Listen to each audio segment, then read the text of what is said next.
S S Shetty ಯೂಟ್ಯೂಬ್ಗೆ ತಮ್ಮೆಲ್ಲರಿಗೂ ಸ್ವಾಗತಿಸುತ್ತಾ ಇವತ್ತು ಸಮಗ್ರ ಅರ್ಥಶಾಸ್ತ್ರದ ಅಧ್ಯಯನ 3ರಲ್ಲಿ ಹಣ ಮತ್ತು ಬ್ಯಾಂಕಿಂಗ್ ಇದರಲ್ಲಿ ಈಗ ತಾನೇ 1 ಮತ್ತು 2 ಅಂಕದ ವಿಡಿಯೋ ಇದರ ಹಿಂದಿನ ಕ್ಲಾಸ್ದಲ್ಲಿ ಮಾಡಿರ್ತಕ್ಕಂಥದ್ದು ಈಗ 4 ಅಂಕದ ಪ್ರಶ್ನೆಗಳಿಗೆ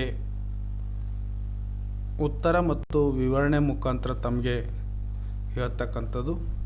ಪ್ರಶ್ನೆಯ ರೋಮನ್ ಅಂಕಿ 5ರಲ್ಲಿ ಕೆಳಗಿನ ಪ್ರಶ್ನೆಗಳಿಗೆ ಸುಮಾರು 12 ವಾಕ್ಯಗಳಲ್ಲಿ ಉತ್ತರಿಸಿರಿ. ಪ್ರತಿಯೊಂದು ಪ್ರಶ್ನೆಗೂ 4 ಅಂಕಗಳನ್ನು ಹೊಂದಿರುತ್ತದೆ. ಪ್ರಶ್ನೆ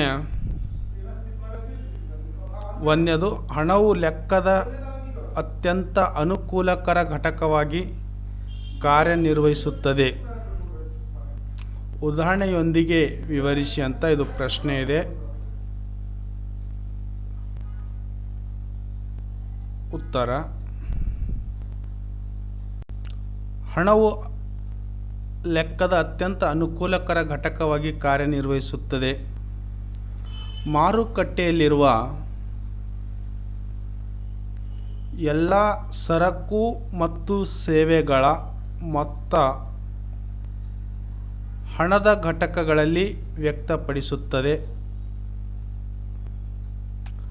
ಹಣದ ಶೋಧನೆಗೆ ಮುನ್ನ ಒಂದು ಸರಕಿನ ಮೌಲ್ಯವು ಮತ್ತೊಂದು ಸರಕಿನ ರೂಪದಲ್ಲಿ ಮಾಪನ ಮಾಡಿ ವ್ಯಕ್ತಪಡಿಸಲಾಗುತ್ತದೆ.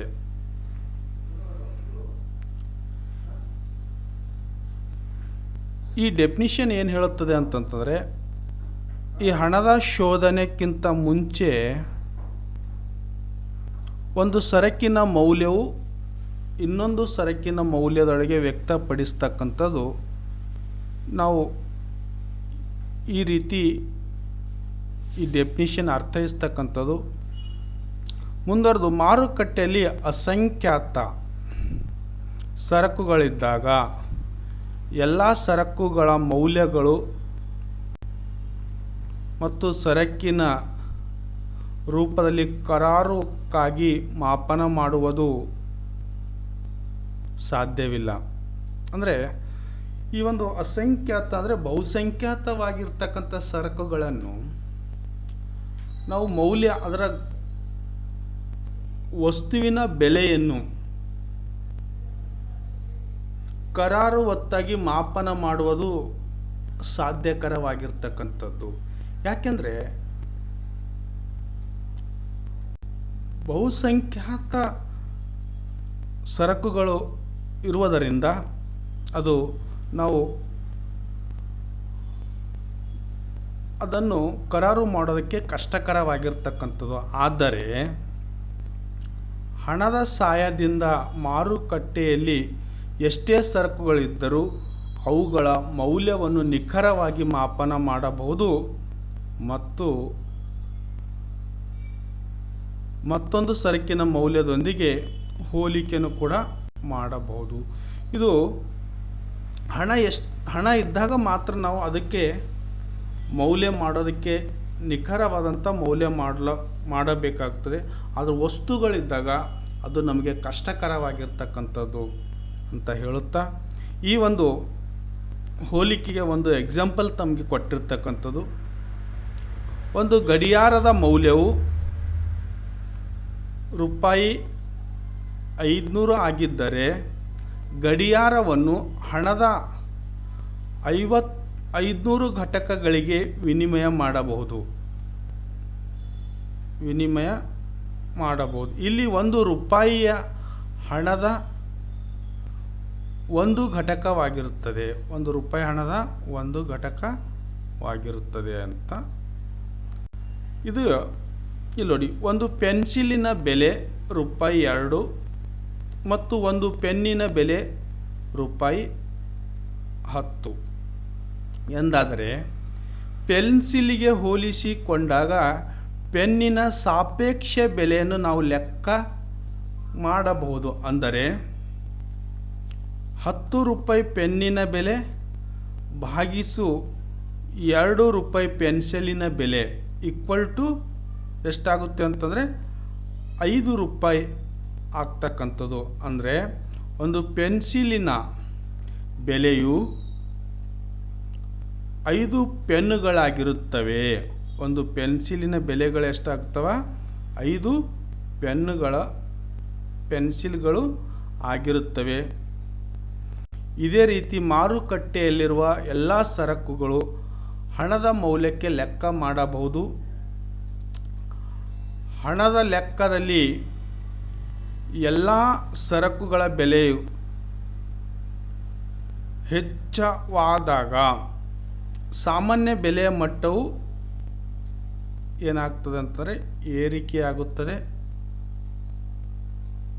ಮತ್ತು ಸರಕಿನ ರೂಪದಲ್ಲಿ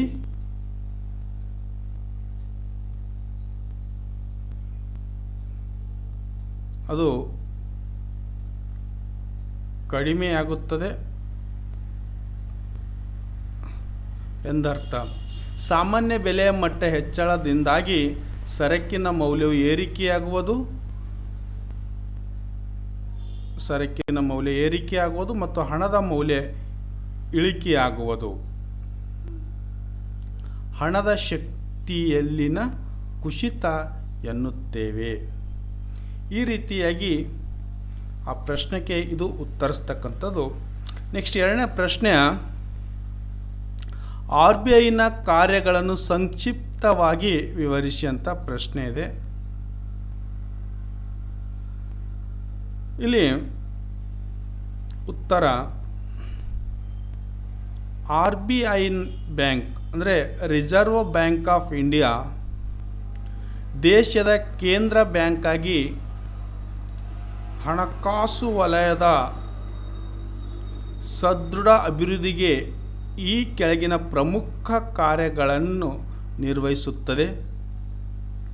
ಅದರಲ್ಲಿ ಒಂದನೇದು ಕರೆನ್ಸಿ ಚಲಾವಣೆ ಮತ್ತು ನೋಟು ಚಲಾವಣೆಯ ಪರಮ ಅಧಿಕಾರ. ಈ ಭಾರತೀಯ ರಿಸರ್ವ್ ಬ್ಯಾಂಕ್ ದೇಶದಲ್ಲಿ 1 ರೂಪಾಯಿ ನೋಟುಗಳನ್ನು ಹೊರತುಪಡಿಸಿ ಎಲ್ಲ ಮುಖ್ಯ ಬೆಲೆಯ ಕರೆನ್ಸಿ ನೋಟುಗಳನ್ನು ಮುದ್ರಿಸಿ ಚಲಾವಣೆಗೆ ತೆರವ ಏಕಸ್ವಾಮ್ಯ ಅಂದರೆ ಒಬ್ಬನೇ ಅಂತ ಅರ್ಥ. ಏಕಸ್ವಾಮ್ಯ ಮೊನೋಪಲಿಸ್ಟ್ ಅಂತ ಕರಿತೇವೆ. ಅಂದರೆ ಏಕಸ್ವಾಮ್ಯ ಹೊಂದಿದ್ದು, ಅಂದರೆ ರೂಪಾಯಿ 10, 20, 50, 100, 200, 500 ಮತ್ತು 2000 ನೋಟುಗಳನ್ನು ಚಲಾವಣೆಗೆ ತರುತ್ತದೆ. ಎಲ್ಲ ಮೌಲ್ಯದ ನಾಣ್ಯಗಳನ್ನು ಅಂದರೆ ಎಲ್ಲ ಮೌಲ್ಯದ ನಾಣ್ಯಗಳು ಭಾರತ ಸರ್ಕಾರ ಚಲಾವಣೆಗೆ ತರುತ್ತದೆ. ಈ ರೀತಿ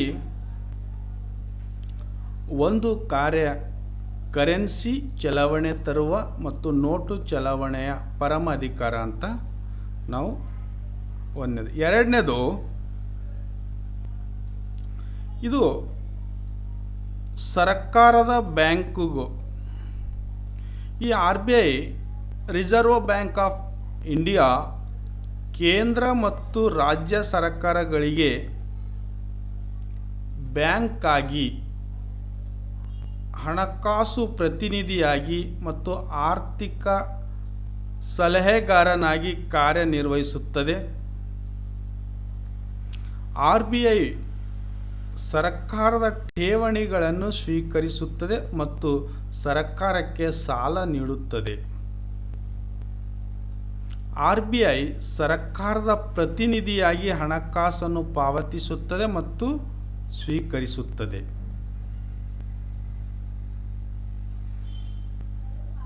ಈ ಒಂದು ಸರ್ಕಾರದ ಠೇವಣಿಗಳು ಅಂದರೆ ಸರ್ಕಾರ ವಿವಿಧ ರೀತಿಯ ಠೇವಣಿಗಳನ್ನು ಏನು ಮಾಡ್ತದೆ, ಸ್ವೀಕಾರ ಮಾಡ್ತದೆ. ಮತ್ತು ಕೆಲವು ಸಂದರ್ಭದಲ್ಲಿ ಸರ್ಕಾರಕ್ಕೆ ಸಾಲನೂ ಕೂಡ ಈ ಬ್ಯಾಂಕು ನೀಡುತ್ತದೆ ಮತ್ತು ಸರ್ಕಾರದ ಪ್ರತಿನಿಧಿಯಾಗಿ ಹಣವನ್ನು ಪಾವತಿಸುತ್ತದೆ ಮತ್ತು ಸ್ವೀಕರಿಸುತ್ತದೆ.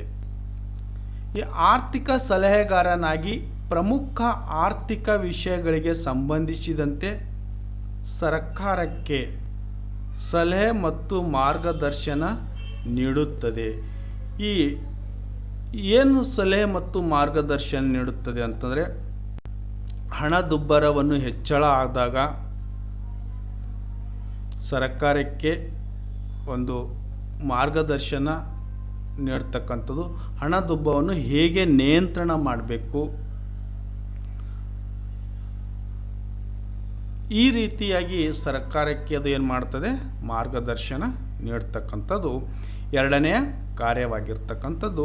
ಮೂರನೇದು ಬ್ಯಾಂಕುಗಳ ಬ್ಯಾಂಕು. ಈ RBI ದೇಶದ ಬ್ಯಾಂಕಿಂಗ್ ವ್ಯವಸ್ಥೆಯ ಅಪೇಕ್ಷ ಬ್ಯಾಂಕ್ ಆಗಿ ಕಾರ್ಯನಿರ್ವಹಿಸುತ್ತದೆ. ದೇಶದ ಎಲ್ಲ ವಾಣಿಜ್ಯ ಬ್ಯಾಂಕುಗಳು ವ್ಯವಹಾರವನ್ನು RBI ನಿಯಂತ್ರಿಸುತ್ತದೆ ಮತ್ತು RBI ವಾಣಿಜ್ಯ ಬ್ಯಾಂಕ್ಗಳಲ್ಲಿ ನಗದು ಮೀಸಲಿನ ಸಂರಕ್ಷಕನಾಗಿ ಮತ್ತು ಅಂತರ್ ಬ್ಯಾಂಕ್ ಸಾಲ ಹಾಗೂ ನಿಧಿ ವರ್ಗಾವಣೆ, ತಿರುವಳಿ, ಮನೆಯ ಕರ್ತವ್ಯ ನಿರ್ವಹಿಸುತ್ತದೆ. ಅಂದರೆ ಬ್ಯಾಂಕ್ಗಳ ಬ್ಯಾಂಕ್. ಈಗ ಭಾರತದಲ್ಲಿ ಸುಮಾರು ಕಮರ್ಷಿಯಲ್ ಬ್ಯಾಂಕ್ಗಳಿವೆ. ನಬಾರ್ಡ ಬ್ಯಾಂಕ್ ಇದೆ, ಈ IDB ಬ್ಯಾಂಕ್ ಇದೆ, RRB ಬ್ಯಾಂಕ್ಗಳಿವೆ. ಈ ಎಲ್ಲ ಬ್ಯಾಂಕ್ಗಳಿಗೆ RBI ಏನು ಮಾಡ್ತಂದ್ರೆ ಸಾಲವನ್ನು ಕೊಡ್ತಕ್ಕಂಥದ್ದು ಮತ್ತು ನಗದು ಮೀಸಲಿನ ಸಂರಕ್ಷಣೆಯಾಗಿ ಅದು ಬ್ಯಾಂಕ್ಗಳಿಗೆ ರಕ್ಷಣೆನೂ ಕೂಡ ಕೊಡ್ತಕ್ಕಂಥ ಕೆಲಸ ಈ RBI ಮಾಡ್ತಾಯಿದೆ.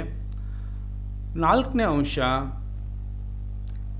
ಬ್ಯಾಂಕ್ ಹಣದ ಪೂರೈಕೆಯನ್ನು ನಿಯಂತ್ರಣ. ಈ RBI ವಾಣಿಜ್ಯ ಬ್ಯಾಂಕ್ಗಳು ಸಾಲ ಸೃಷ್ಟಿಯ ಸಾಮರ್ಥ್ಯವನ್ನು ನಿಯಂತ್ರಿಸುವ ಏಕಸ್ವಾಮ್ಯ ಅಧಿಕಾರವನ್ನು ಹೊಂದಿದೆ. ಸಾಲ ಸೃಷ್ಟಿ, ಸಾಲವನ್ನು ಹೆಚ್ಚಳ ಮಾಡ್ತಕ್ಕಂಥ ಸಾಮರ್ಥ್ಯ ನಿಯಂತ್ರಣ ಮಾಡೋದು RBI ಆಗಿದೆ. ಸಾಲದ ಹರಿವನ್ನು ಅಪೇಕ್ಷಿಸಿ ಆರ್ಥಿಕ ಚಟುವಟಿಕೆಗಳನ್ನು ನಿರ್ದೇಶಿಸಲು, ಆಂತರಿಕ ಬೆಲೆ ಏರಿಳಿತಗಳನ್ನು ನಿಯಂತ್ರಿಸಲು ಮತ್ತು ವಿನಿಮಯ ದರ ಸ್ಥಿರ ಕಾಪಾಡಿಕೊಳ್ಳುವ ಉದ್ದೇಶದಿಂದ ವಾಣಿಜ್ಯ ಬ್ಯಾಂಕುಗಳು ಸಾಲ ನೀಡಿಕೆಯ ನಿಯಂತ್ರಿಸುತ್ತದೆ ಮತ್ತು ಮುಕ್ತ ಮಾರುಕಟ್ಟೆ ಕಾರ್ಯಾಚರಣೆ, ಬ್ಯಾಂಕ್ ದರ ನೀತಿ, ನಗದು ಮೀಸಲು ದರ, ಶಾಸನಬದ್ಧ ದ್ರವ್ಯತೆ ಅನುಪಾತ ಮುಂತಾದ ಸಾಧನಗಳ ಮೂಲಕ ವಾಣಿಜ್ಯ ಬ್ಯಾಂಕ್ಗಳು ಸಾಲ ಸೃಷ್ಟಿಯ ಸಾಮರ್ಥ್ಯವನ್ನು ನಿಯಂತ್ರಿಸುತ್ತವೆ. ಇಲ್ಲಿ ನೋಡಿ, ಆ ಒಂದು ದೇಶದ ಆರ್ಥಿಕತೆಯಲ್ಲಿ ಆಂತರಿಕ ಬೆಲೆ ಏರಿಳಿತಗಳನ್ನು ಆದಾಗ, ಹೆಚ್ಚು ಕಡಿಮೆ ಆದಾಗ ಅದನ್ನು ವಿನಿಮಯ ದರದಲ್ಲಿ ಸ್ಥಿರವಾಗಿಟ್ಟುಕೊಳ್ಳುವುದು, ಅದರ ಜೊತೆಗೆ ವಾಣಿಜ್ಯ ಬ್ಯಾಂಕ್ಗಳ ಸಾಲದ ನೀಡಿಕೆಯನ್ನು ನಿಯಂತ್ರಣ ಮಾಡೋದು. ಯಾವ್ಯಾವ್ದ್ರ ಮುಖಾಂತರ ನಿಯಂತ್ರಣ ಮಾಡ್ತಾರೆ ಅಂದರೆ ಮುಕ್ತ ಮಾರುಕಟ್ಟೆಯಲ್ಲಿ ಕಾರ್ಯಾಚರಣೆ ಮಾಡ್ತಕ್ಕಂಥದ್ದು. ಈ ಸರ್ಕಾರಗಳು ಏನು ಮಾಡ್ತದೆ ಅಂತಂದರೆ, ಈ ಮುಕ್ತ ಮಾರುಕಟ್ಟೆಯಲ್ಲಿ ಸರ್ಕಾರ ಸಾಲ ಪತ್ರಗಳನ್ನು ಬಿಡುಗಡೆ ಮಾಡೋದ್ರ ಮುಖಾಂತರ ಈ ಬ್ಯಾಂಕ್ ಒಂದು, ಎರಡನೇದು ಬ್ಯಾಂಕ್ ದರ ಅಥವಾ ಬ್ಯಾಂಕ್ ನೀತಿ. ಬ್ಯಾಂಕ್ ನೀತಿಯಲ್ಲಿ ಏನು ಮಾಡ್ತಾರೆ ಅಂತಂತಂದರೆ,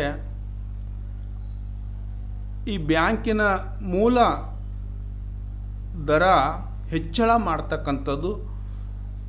ಅದರ ರೀತಿ ನಗದು ಮೀಸಲು ದರ ಅಂದರೆ ಬ್ಯಾಂಕು ಒಂದು ನಗದು ಮೀಸಲು ದರ ಅಂತಂದರೆ 5%ಲಿಂದ 7%ಲಿಂದ ಹೀಗೆ ನಗದು ಮೀಸಲು ದರದಲ್ಲಿ ಹೆಚ್ಚಳ ಮಾಡತಕ್ಕಂಥದ್ದು. ಶಾಸನಬದ್ಧ ದ್ರವ್ಯತೆ ಅನುಪಾತ ಅಂದರೆ ಲಿಕ್ವಿಡಿಟಿ ರೇಷಿಯೋ ಅಂತ ಕರಿತೇವೆ. ಇದಕ್ಕೆ ಇದು ಶಾಸನಬದ್ಧ ದ್ರವ್ಯತೆ, ಸ್ಪೆಷಲ್ ಲಿಕ್ವಿಡಿಟಿ ರೇಷಿಯೋ ಅಂತ ಕರಿತೇವೆ. ಈ ಶಾಸನಬದ್ಧ ದ್ರವ್ಯತೆಯಲ್ಲಿ ಕೂಡ ಏನು ಮಾಡ್ತಾ ಇದೆ ಅಂತಂತಂದರೆ, ಈ ಕಾನೂನುಬದ್ಧವಾಗಿ ಬ್ಯಾಂಕ್ ನಿಯಂತ್ರಣ ಮಾಡ್ತಕ್ಕಂಥದ್ದು, ಅದರ ಜೊತೆಗೆ ಸಾಧನಗಳ ಮೂಲಕ ಬ್ಯಾಂಕ್ಗಳು ಸಾಲ ಸೃಷ್ಟಿಯ ಸಾಮರ್ಥ್ಯವನ್ನು ನಿಯಂತ್ರಿಸುತ್ತವೆ. ಅಂದರೆ ಇಲ್ಲಿ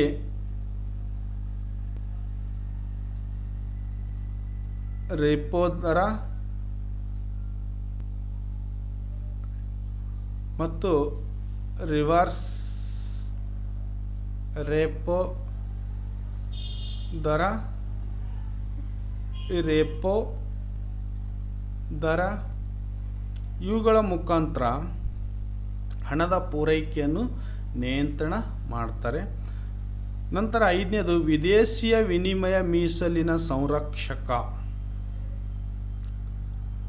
ಕರೆನ್ಸಿ ನೋಟುಗಳ ಮುದ್ರಣ ಮತ್ತು ಅಂತಾರಾಷ್ಟ್ರೀಯ ಪಾವತಿಗಳಿಗಾಗಿ RBI ನಿರ್ದಿಷ್ಟ ಪ್ರಮಾಣದ ಬೆಳ್ಳಿ, ಚಿನ್ನ, ಬೆಳ್ಳಿ ಹಾಗೂ ವಿದೇಶಿಯ ವಿನಿಮಯ ಮೀಸಲು ಕಾಯ್ದಿರಿಸಬೇಕು. ಇದಕ್ಕಾಗಿ ರೂಪಾಯಿಯ ವಿನಿಮಯ ದರ ಸ್ಥಿರವಾಗಿ ಇಟ್ಟುಕೊಳ್ಳಲು ವಿನಿಮಯ ನಿಯಂತ್ರಣ ಮತ್ತು ನಿರ್ಬಂಧನೆಗಳನ್ನು ಜಾರಿಗೊಳಿಸುತ್ತದೆ. ಅಂದರೆ ನಾವು ವಿದೇಶಿ ವಿನಿಮಯ ಮೀಸಲಿನ ಸಂರಕ್ಷಣೆಯಾಗಿ ಕೂಡ RBI ಕೆಲಸ ಮಾಡ್ತದೆ. ಇದರಲ್ಲಿ ನಿರ್ದಿಷ್ಟ ಪ್ರಮಾಣದ ಚಿನ್ನ, ಬೆಳ್ಳಿ ಹಾಗೂ ವಿದೇಶಿಯ ವಿನಿಮಯ ಮೀಸಲು ಕಾಯ್ದಿರಿಸಿಕೊಂಡು ರೂಪಾಯಿಯ ವಿನಿಮಯ ದರವನ್ನು ಸ್ಥಿರವಾಗಿ ಕಾಪಾಡಿಕೊಳ್ಬೇಕಾಗ್ತಕ್ಕಂಥದ್ದು. ಇಲ್ಲಿ ಉದಾಹರಣೆಗೆ ನೋಡಿ, ನೀವು ಈ ಅಮೇರಿಕನ್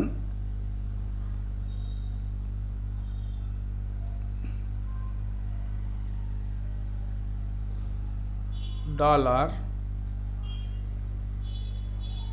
ಈ ಇಂಡಿಯನ್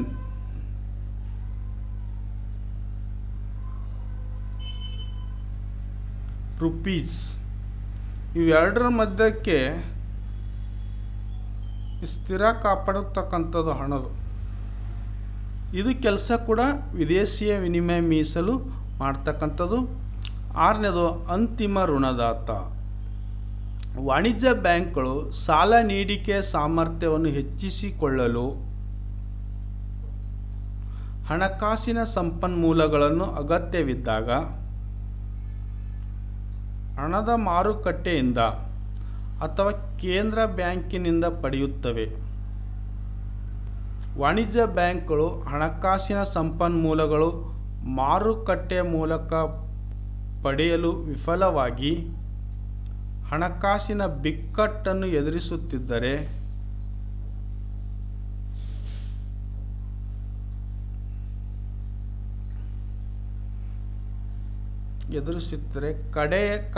ಕಡೆಯ ಸಾಲಗಾರನಾಗಿ RBI ಸೂಕ್ತ ಭದ್ರತೆ ಪಡೆಯಲು ಸಾಲ ನೀಡುತ್ತದೆ.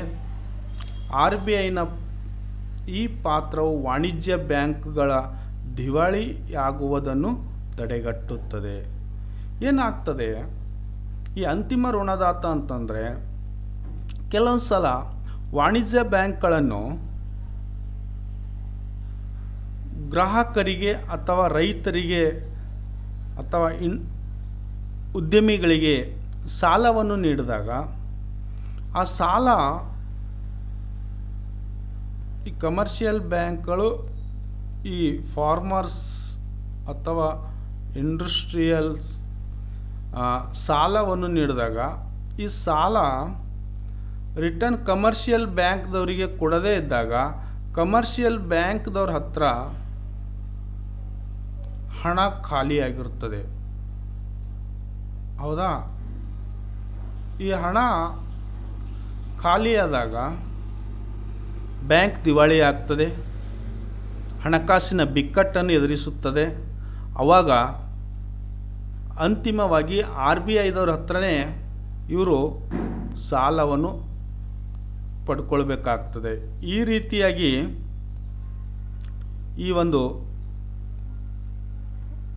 ಎಲ್ಲ 6 ಅಂಶಗಳನ್ನು RBIನ ಕಾರ್ಯಗಳೆಂದು ನಾವು ಕರೆಯುತ್ತೇವೆ. ನೆಕ್ಸ್ಟ್ ಕ್ವಶನ್, ಹಣದ ಪೂರೈಕೆ ಶಾಸನಬದ್ಧ ವ್ಯಾಖ್ಯಾನವನ್ನು, ಈ ಹಣದ ಪೂರೈಕೆಯನ್ನು ಶಾಸನಬದ್ಧ ವ್ಯಾಖ್ಯಾನವನ್ನು ಕುರಿತು ಟಿಪ್ಪಣಿ ಬರೆಯಿರಿ ಅಂತ. ಇಲ್ಲಿ ಉತ್ತರ, ಒಂದು ನಿರ್ದಿಷ್ಟ ಅವಧಿಯಲ್ಲಿ ಒಂದು ದೇಶದ ಸಾರ್ವಜನಿಕ ನಡುವೆ ಚಲಾವಣೆಯಾಗುವ ಹಣದ ಒಟ್ಟು ದಾಸ್ತಾನನ್ನು ನಾವು ಹಣದ ಪೂರೈಕೆ ಎಂದು ಕರೆಯುತ್ತೇವೆ. ಈ ಆಧುನಿಕ ಆರ್ಥಿಕತೆಯಲ್ಲಿ ಹಣದ ಪೂರೈಕೆಯು ನಗದು ಮತ್ತು ಠೇವಣಿಗಳನ್ನು ಒಳಗೊಂಡಿರುತ್ತದೆ. ಹಣದ ಪೂರೈಕೆಯು ಒಂದು ದಾಸ್ತಾನು ಚಲಕವಾಗಿದೆ. ಭಾರತೀಯ ರಿಸರ್ವ್ ಬ್ಯಾಂಕ್ ಹಣದ ಪೂರೈಕೆಯನ್ನು 4 ಪರ್ಯಾಯ ಮಾಪನಗಳನ್ನು ಪ್ರಕಟಿಸುತ್ತದೆ. ಅವುಗಳೆಂದರೇನು ಅಂತಂದರೆ M1, M2, M3 ಮತ್ತು M4ಗಳು.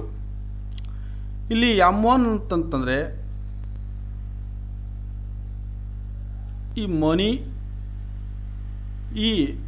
Equal to CU plus DD. ಇಲ್ಲಿ CU ಅಂತಂದರೆ ಸಾರ್ವಜನಿಕರು ಹೊಂದಿರುವ ಕರೆನ್ಸಿ ನೋಟುಗಳು ಮತ್ತು ನಾಣ್ಯಗಳನ್ನು ನಾವು CU ಅಂತ ಕರೀತೇವೆ. ಅದೇ ರೀತಿ DD ಎಂದರೆ ವಾಣಿಜ್ಯ ಬ್ಯಾಂಕ್ಗಳಲ್ಲಿರುವ ಬೇಡಿಕೆಯ ಠೇವಣಿ. ಈ ವಾಣಿಜ್ಯ ಬ್ಯಾಂಕ್ಗಳಲ್ಲಿರುವ ಡಿಮ್ಯಾಂಡ್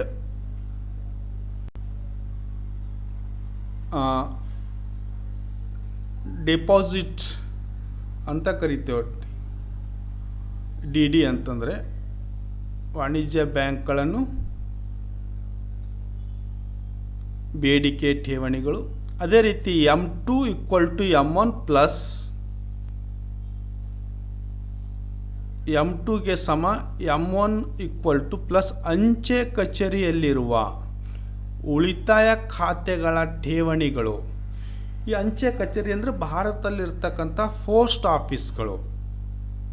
ಇಲ್ಲಿ ಪೋಸ್ಟ್ ಆಫೀಸ್ಗಳು ತಮ್ಗೆ ಗೊತ್ತಿರಬೇಕು. ಇಲ್ಲಿ ಈ ಠೇವಣಿಗಳಲ್ಲಿ ಇರ್ತಕ್ಕಂಥದ್ದು.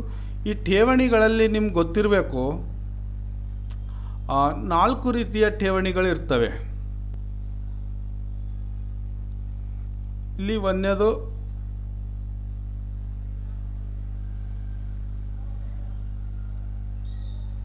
SB ಅಂತ ಕರಿತೇವೆ. ಎರಡನೇದು ಕರೆಂಟ್ ಅಕೌಂಟ್ ಅಂತ ಕರಿತೇವೆ.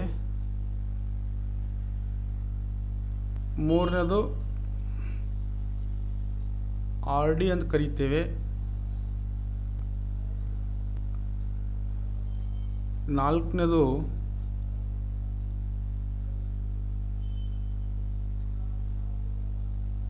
FD ಅಂತ ಕರಿತೇವೆ. ಈ ರೀತಿ ಅಂದರೆ ಉಳಿತಾಯ ಖಾತೆ, ಕರೆಂಟ್ ಚಾಲ್ತಿ ಖಾತೆ, ಆವರ್ತ ಠೇವಣಿ ಮತ್ತು ಸ್ಥಿರ ಠೇವಣಿಗಳು. ಈ ರೀತಿ ಖಾತೆಗಳನ್ನು ನಾವು ಬ್ಯಾಂಕ್ದಲ್ಲಿ ಹೊಂದಿರತಕ್ಕಂಥದ್ದು. ಅದೇ ರೀತಿಯಾಗಿ M3 equal to M1 plus ವಾಣಿಜ್ಯ ಬ್ಯಾಂಕ್ಗಳಲ್ಲಿನ ನಿವ್ವಳ ಅವಧಿ ಠೇವಣಿಗಳು. ನಿವ್ವಳ ಅಂತಾರೆ ನೆಟ್ ಟರ್ಮ್ ಡೆಪಾಸಿಟ್ ಅಂತ ಕರಿತೇವೆ. ಈ ವಾಣಿಜ್ಯ ಬ್ಯಾಂಕ್ಗಳನ್ನು ಹೊಂದಿರತಕ್ಕಂಥ FD ಅಂತ ಫಿಕ್ಸ್ಡ್ ಡಿಪಾಸಿಟ್ ಏನಿರ್ತೇವಲ್ಲ ಇದು, ಇಲ್ಲಿ FD ಇದು ಅವಧಿ ಠೇವಣಿಗಳಂತ ಕರಿತೇವೆ. ಅದೇ ರೀತಿ M4 equal to M3 plus ಅಂಚೆ ಕಚೇರಿಯಲ್ಲಿರುವ ಒಟ್ಟು ಠೇವಣಿಗಳು ರಾಷ್ಟ್ರೀಯ ಉಳಿತಾಯ ಪತ್ರಗಳನ್ನು ಹೊರತುಪಡಿಸಿ. ಈ ರಾಷ್ಟ್ರೀಯ ಉಳಿತಾಯ ಪತ್ರಗಳನ್ನು ಕೂಡ ಪೋಸ್ಟ್ ಆಫೀಸಲ್ಲಿ ಇರ್ತವೆ. ಇವುಗಳನ್ನು ಬಿಟ್ಟು ಕೊಟ್ಟು ಉಳಿದಿರ್ತಕ್ಕಂಥವನ್ನು ನಾವು M3 ಅನ್ನು M4ದಲ್ಲಿ ಕೌಂಟ್ ಮಾಡಿ ಅಂಚೆ ಕಚೇರಿಯ ಒಟ್ಟು ಠೇವಣಿಗಳಂತ ಕರಿತೇವೆ. ಇದಕ್ಕೆ M1 ಮತ್ತು M2ಗಳನ್ನು ಸಂಕುಚಿತ ಹಣ ಎಂದು ಕರೆಯುತ್ತೇವೆ ಮತ್ತು M3 M4ಗಳನ್ನು ವಿಶಾಲ ಹಣ ಎಂದು ಕರೆಯುತ್ತೇವೆ. ಈ M1 ಅತ್ಯಂತ ಹೆಚ್ಚು ದ್ರವ್ಯತೆಯನ್ನು ಹೊಂದಿರುತ್ತದೆ ಮತ್ತು M4 ಅತಿ ಕಡಿಮೆ ದ್ರವ್ಯತೆಯನ್ನು ಹೊಂದಿರುತ್ತದೆ. ಮತ್ತು M3 ಹಣದ ಪೂರೈಕೆಯು ಸಾಮಾನ್ಯ ಮಾಪನವಾಗಿದ್ದು ಇದು ಸಮಗ್ರ ಹಣಕಾಸಿನ ಸಂಪನ್ಮೂಲ ಎಂದು ಕರೆಯುತ್ತಾರೆ. M3ಗೆ ಸಮಗ್ರ ಹಣಕಾಸಿನ ಸಂಪನ್ಮೂಲವೆಂದು ಕರೆಯುತ್ತಾರೆ. ಈ ರೀತಿಯಾಗಿ ನಾವು ಭಾರತೀಯ ರಿಸರ್ವ್ ಬ್ಯಾಂಕ್ ಹಣದ ಪೂರೈಕೆಯ 4 ಪರ್ಯಾಯ ಮಾರ್ಗಗಳಿಂದ ಅದು ಪ್ರಕಟಿಸಿರುತ್ತದೆ.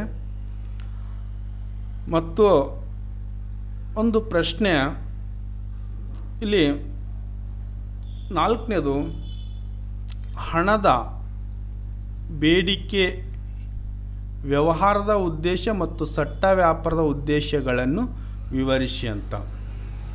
ಉತ್ತರ: ಒಂದು ದೇಶದ ಜನರು ನಗದು ರೂಪದಲ್ಲಿ ಹೊಂದು ಬಯಸುವ ಹಣದ ಪ್ರಮಾಣ ಅಥವಾ ದ್ರವ್ಯತೆ ಒಲವನ್ನು ಹಣದ ಬೇಡಿಕೆ ಎಂದು ಕರೆಯುತ್ತೇವೆ. ಅಂದರೆ ಒಂದು ದೇಶದ ಜನರು ನಗದು ರೂಪದಲ್ಲಿ ಹೊಂದು ಬಯಸುವ ಹಣದ ಪ್ರಮಾಣ, ಅಂದರೆ ಜನರು ನಗದು ರೂಪದಲ್ಲಿ ಇಟ್ಕೊಳ್ತಕ್ಕಂಥ ಹಣವನ್ನು ನಾವು ಹಣದ ಬೇಡಿಕೆ ಅಂತ ಕರೀತೇವೆ. ಸಾರ್ವಜನಿಕ ವ್ಯವಹಾರಗಳನ್ನು ನಿರ್ವಹಿಸಲು ಹಣ ಅಗತ್ಯವಾಗುವುದರಿಂದ ಹಣವನ್ನು ನಗದಾಗಿ ಹೊಂದು ಬಯಸುತ್ತಾರೆ. ಸಾಮಾನ್ಯವಾಗಿ ಜನರು 2 ಉದ್ದೇಶಗಳಿಗೆ ಹಣವನ್ನು ನಗದು ಸಿಲುಕಾಗಿ ಇಟ್ಟುಕೊಳ್ಳಲು ಬಯಸುತ್ತಾರೆ. ಒಂದನೇದು ವ್ಯವಹಾರದ ಉದ್ದೇಶ. ನೋಡಿ, ಹಣವು ಅತ್ಯಂತ ಹೆಚ್ಚು ದ್ರವ್ಯತೆ ಉಳ್ಳ ಆಸ್ತಿಯಾಗಿರುವುದರಿಂದ ದೈನಂದಿನ ವ್ಯವಹಾರಗಳಿಗಾಗಿ ಜನರು ಹಣವನ್ನು ನಗದಾಗಿ ಹೊಂದಲು ಇಚ್ಛಿಸುತ್ತಾರೆ. ಏಕೆಂದರೆ ಆದಾಯ ಗಳಿಕೆ ಮತ್ತು ಅನುಭೋಗದ ವೆಚ್ಚದ ನಡುವೆ ನಗದಾಗಿ ಹೊಂದಲು ಇಚ್ಛಿಸುತ್ತಾರೆ. ಅಂದರೆ ಆದಾಯದ ಗಳಿಕೆ ಮತ್ತು ಈ ವೆಚ್ಚದ ನಡುವೆ ಹೊಂದಾಣಿಕೆ ಮಾಡಲು ಇಚ್ಛಿಸುತ್ತಾರೆ. ಏಕೆಂದರೆ ಆದಾಯ ಗಳಿಕೆ ಮತ್ತು ಅನುಭೋಗ ವೆಚ್ಚದ ನಡುವೆ ಸಮಯದ ಅಂತರವಿರುತ್ತದೆ. ಈ ಜನರು ನಿರ್ದಿಷ್ಟ ಸಮಯದಲ್ಲಿ ಆದಾಯ ಗಳಿಸುತ್ತಾರೆ ಮತ್ತು ನಿರಂತರವಾಗಿ ಅನುಭೋಗಿ ವೆಚ್ಚ ಮಾಡುತ್ತಾರೆ. ನೀವು ಪ್ರತಿ ತಿಂಗಳು ಮೊದಲನೇ ದಿನ ₹100 ಆದಾಯ ಗಳಿಸಿದ್ದರೆ, ಪ್ರತಿ ತಿಂಗಳು ಮೊದಲನೇ ದಿನ ₹100 ಆದಾಯ ಗಳಿಸಿದ್ದರೆ, ತಿಂಗಳ ಉಳಿದ ದಿನಗಳಲ್ಲಿ ಅನುಭೋಗ ವೆಚ್ಚ ಮಾಡಬೇಕಾಗುತ್ತದೆ. ಜನರು ವ್ಯವಹಾರದ ಉದ್ದೇಶಗಳಿಗಾಗಿ ನಗದಾಗಿ ಹೊಂದಲು ಇಚ್ಛಿಸುವ ಹಣದ ಪ್ರಮಾಣವು ಆದಾಯವನ್ನು ಅವಲಂಬಿಸಿರುತ್ತದೆ. ಆದಾಯ ಹೆಚ್ಚಾದಂತೆ ಹೆಚ್ಚು ವೆಚ್ಚ ಮಾಡಲು ಬಯಸುವುದರಿಂದ ಹೆಚ್ಚು ಹಣವನ್ನು ನಗದಾಗಿ ಹೊಂದಲು ಬಯಸುತ್ತಾರೆ. ಈ ರೀತಿ ನೋಡಿರಿ, ಮೊದಲನೇ ದಿನ ₹100 ಗಳಿಸ್ಯಾರಂತಂದರೆ ವಾರದ ಮೊದಲನೇ ದಿನ ನೀವು ತಿಳ್ಕೋಬೇಕು, 1ನೇ ತಾರೀಕು 1ನೇ ವಾರದ ಮೊದಲನೇ ದಿನ ₹100 ಗಳಿಸಿದ್ದೀರಿ ಅಂತಂದರೆ ಆ ₹100 ಅದೇ ತಿಂಗಳ ಕೊನೆಯ ದಿನ ಅಂತಂದರೆ 30ನೇ ದಿನ ಅಂತ ಇಟ್ಕೊಳ್ಳಿ. ಈ ಹಣ ತಾವು ದಿನನಿತ್ಯದ ಖರ್ಚುಗಳಿಗಾಗಿ ಆ ಹಣವನ್ನು ನಗದಾಗಿ ಇಟ್ಕೊಳ್ಬೇಕಾಗಿರ್ತದೆ. ಅದಕ್ಕೋಸ್ಕರನೇ ನಗದಾಗಿ ಅದು ಖರ್ಚು ಮತ್ತು ದೈನಂದಿನ ಕೆಲಸಕ್ಕಾಗಿ ಜನರು ಹಣವನ್ನು ಇಟ್ಕೊಳ್ಬೇಕಾಗುತ್ತದೆ. ಇದು ಒಂದನೇ ಉದ್ದೇಶ. ಎರಡನೇ ಉದ್ದೇಶ ಸಟ್ಟ ವ್ಯಾಪಾರದ ಉದ್ದೇಶ.